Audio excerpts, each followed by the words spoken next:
পরিবেশ ও বন সুরক্ষায় সরকারের পাশাপাশি ব্যক্তিরও দায়িত্ব আছে। ব্যক্তির দায়িত্বটুকু আমাদের নিতে হবে। বিশ্ব ওজোন দিবস ২০২৫ উপলক্ষে মঙ্গলবার রাজধানীর আগারগাঁওয়ে পরিবেশ অধিদপ্তরের মিলনায়তনে আয়োজিত আলোচনা সভায় প্রধান অতিথির বক্তব্যে উপদেষ্টা সৈয়দা রিজওয়ানা হাসান একথা বলেন।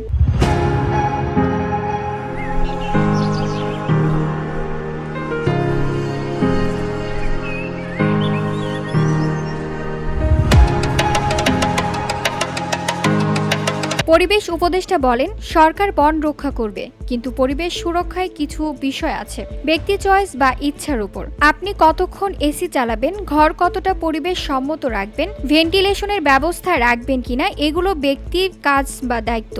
এটি আমাদের নিতে হবে। সৈয়দা রিজওয়ানা আরও বলেন, ওজোন লেয়ার নিয়ে আন্তর্জাতিক আইন প্রয়োগে আমরা যেমন সফল হয়েছি, একইভাবে জলবায়ু পরিবর্তন ঠেকাতে আমাদের আগ্রহী হওয়া দরকার। এখানে আমাদের গ্যাপ আছে। এ সময় ভালো কাজের উৎসাহিত করার ওপর জোর দিয়ে পরিবেশ উপদেষ্টা বলেন, একটা জাতি গঠনের ভিত্তি সন্দেহ ও নেতিবাচকতায় হয় না, ইতিবাচক হতে হয়। ভালো কাজে উৎসাহিত করতে হবে। আমরা সবসময় কেন কাজের দোষ ত্রুটি ধরি, সমালোচনা করি, কিন্তু উৎসাহও দিতে হবে।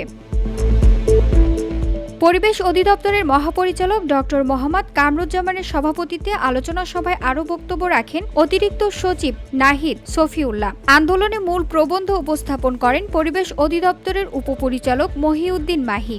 অনুষ্ঠানে দিবসটি উপলক্ষে নানা প্রতিযোগিতায় অংশগ্রহণকারীদের মধ্যে পুরস্কার তুলে দেন সৈয়দা রিজওয়ানা হাসান।